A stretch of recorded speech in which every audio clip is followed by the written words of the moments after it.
Why, I had never thought of it before. I haven't the slightest idea. My mind was too tied up, I guess. I hadn't been functioning mentally. I immediately followed the hunch. Then he stopped.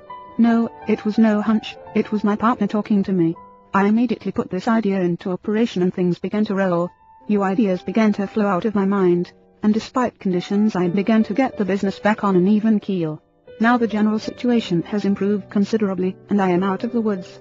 Then he said, I don't know anything about preaching, or about writing the kind of books you write, or any books for that matter, but let me tell you this, whenever you get a chance to talk to businessmen, tell them that, if they will take God as a partner in their business, they will get more good ideas than they can ever use, and they can turn those ideas into assets. I don't merely mean money, he said, although a way to get a good return on your investment, I believe, is to get God-guided ideas. But tell them that the God partnership method is the way to get their problems solved right.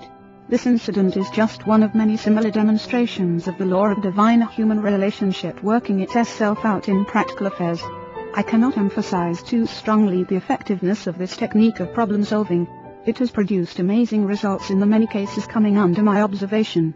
In the very necessary business of solving personal problems, it is important, first of all, to realize that the power to solve them correctly is inherent within you. Second, it is necessary to work out and actualize a plan. Spiritual and emotional planlessness is a definite reason for the failure of many people to meet their personal problems successfully. A business executive told me that he puts his dependence upon the emergency powers of the human brain. It is his theory, and a sound one, that a human being possesses extra powers that may be tapped and utilized under emergency situations. In the ordinary conduct of day-by-day living, these emergency powers lie dormant, but under extraordinary circumstances the personality is able, when called upon, to deliver extra power if needed. A person who develops a working faith does not allow these powers to lie dormant, but in proportion to his faith, brings many of them into play in connection with normal activity. This explains why some people demonstrate greater force than others in early requirements, and in a crisis. They have made it a habit normally to draw upon powers that would otherwise be ignored except in some dramatic necessity. When a difficult situation rises, do you know how to meet it? Have you any clearly defined plan for solving unusually difficult problems as they develop? Many people proceed on a hit-or-miss method, and, sadly enough, most frequently they miss.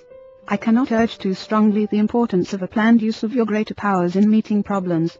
In addition to the method of 2 or 3 praying together in the surrender of God technique, and that of establishing a partnership with God, and the importance of a plan to tap and utilize emergency inner powers, there is still another tremendous technique, that of practicing faith attitudes. I read the Bible for years before it ever dawned on me that it was trying to tell me that, if I would have faith and really have it, that I could overcome all of my difficulties, meet every situation, rise above every defeat, and solve all of the perplexing problems of my life. The day that realization dawned on me was one of the greatest, if not the greatest, of my life. Undoubtedly many people will read this book who have never gotten the faith idea of living. But I hope you will get it now, for the faith technique is without question one of the most powerful truths in the world, having to do with the successful conduct of human life. Throughout the Bible the truth is emphasized again and again that, if you have faith as a grain of mustard seed, nothing shall be impossible unto you. Mountain 1720, the Bible means this absolutely, factually, completely, and literally. It isn't an illusion, it isn't a fantasy. It is not an illustration, nor a symbol, nor a metaphor, but the absolute fact. Faith, even as a grain of mustard seed, will solve your problems, any of your problems, all of your problems, if you believe it and practice it. According to your faith, be it unto you. Mountain 929, the requirement is faith, and directly in proportion to the faith that you have and use will you get results. Little faith gives you little results, medium faith gives you medium results. Great faith gives you great results. But in the generosity of Almighty God, if you have only the faith symbolized by a grain of mustard seed, it will do amazing things in solving your problems. For example, let me tell you the thrilling story of my friends Maurice and Mary Alice Flint. I became acquainted with them when a previous book of mine, A Guide to Confident Living, was condensed in Liberty magazine. Maurice Flint at that time was failing, and failing badly. Not only was he failing in his job, but as a person as well. He was filled with fear and resentment, and was one of the most negative persons I have ever encountered. He was endowed with a nice personality, and at heart, was a wonderful fellow, but he had simply messed life up, as he himself admitted. He read the condensation of the book in which is emphasized the idea of mustard seed faith. At this time he was living in Philadelphia with his family, a wife and 2 sons. He telephoned my church in New York, but for some reason did not make contact with my secretary. I mention this to show his already changing mental attitude, for normally he would never have called the second time, because it was his pathetic habit to give up everything after a feeble effort. But in this instance he persevered until he got through, and secured the information relative to the time of church services.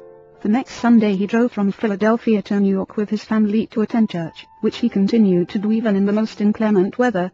In an interview later he told me his life story in full detail and asked if I thought he could ever make anything of himself. The problems of money, of situations, of debts, of the future, and primarily of himself were so complicated, and he was so overwhelmed with difficulty, that he regarded the situation as completely hopeless.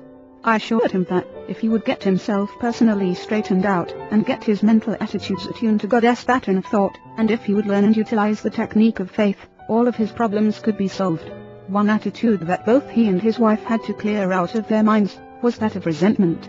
They were dully mad at everybody and acutely so at some. They were in their present unhappy condition, so they reasoned in their diseased thoughts, not because of any failure on their part, but because of dirty deals other people had given them. They actually used to lie in bed at night telling each other what they would like to say to other people by way of insult. In this unhealthy atmosphere they tried to find sleep and rest, but with no successful result.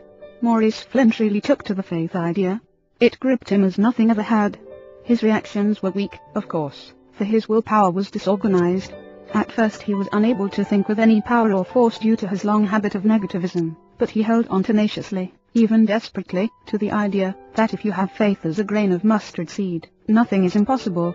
With what force he did have he absorbed faith? Of course, his capacity to have faith gradually increased as he practiced it. One night he went into the kitchen, where his wife was washing dishes. He said, "The faith idea is comparatively easy on Sunday in church, but I can't hold it. It fades. I was thinking that if I could carry a mustard seed in my pocket, I could feel it when I begin to weaken, and that would help me to have faith." He then asked his wife, "Do we have any of those mustard seeds, or are they just something mentioned in the Bible? Are there mustard seeds today?" She laughed and said, "I have some right here in a pickle jar." She fished one out, and gave it to him. "Don't you know, Maurice," Mary Alice said, "that you don't need natural mustard seed? That is only the symbol of an idea." "I don't know about that," he replied. "It says mustard seed in the Bible, and that's what I want. Maybe I need the symbol to get faith." He looked at it in the palm of his hand and said wonderingly, "Is that all the faith I need, just a small amount like this tiny grain of mustard seed?" He held it for a while, and then put it in his pocket, saying, "If I can just get my fingers on that during the day, it will keep me working on this faith idea." But the seed was so small he lost it, and he would go back to the pickle jar for another one, only to lose it also. One day when another seed became lost in his pocket, the idea came to him, why couldn't he put the grain of mustard seed into a plastic ball? He could carry this ball in his pocket, or put it on his watch chain always to remind him that, if he had faith as a grain of mustard seed, nothing would be impossible unto him. He consulted a supposed expert in plastics and asked how to insert a mustard seed in a plastic bowl so there would be no bubble. The expert said it could not be done for the reason that it had never been done, which of course was no reason at all. Flint had enough faith by this time to believe that if he had faith even as a grain of mustard seed he could put a mustard seed in a plastic sphere. He went to work and kept at it for weeks, and finally succeeded. He made up several pieces of costume jewelry, necklace, bow pin, keychain, bracelet, and sent them to me. They were beautiful, and on each gleamed the translucent sphere with a mustard seed within. With each one was a card which bore the title, Mustard Seed Remembrancer. The card also told how this piece of jewelry could be used, how the mustard seed would remind the wearer that if he had faith, nothing was impossible. He asked me if I thought these articles could be merchandised. I was a bit doubtful, I must admit, and showed them to Grace Ursula, consulting editor of Gidipus magazine. She took the jewelry to our mutual friend, Mr. Walter Hoving, president of Bonwood Teller Department Store, one of the greatest executives in the country. He at once saw the possibilities in this project. Imagine my astonishment and delight, when in the New York papers a few days later was a 2-column advertisement reading, "Symbol of faith, a genuine mustard seed enclosed in sparkling glass makes a bracelet with real meaning." And in the advertisement was the scripture passage, "If you have faith as a grain of mustard seed." Nothing shall be impossible unto you. Mountain 1720. These articles sold like hotcakes. Now hundreds of great department stores and shops throughout the country find difficulty keeping them in stock. Mr. and Mrs. Flint have a factory in a Midwestern city producing mustard seed remembrances. Curious, isn't it? A failure goes to church, and hears a text out of the Bible, and creates a great business. Perhaps you had better listen more intently to the reading of the Bible, and the sermon the next time you go to church. Perhaps you too will get an idea that will rebuild, not only your life, but your business as well. Faith in this instance created a business for the manufacturers and distributors of a product that has helped, and will help thousands upon thousands of people,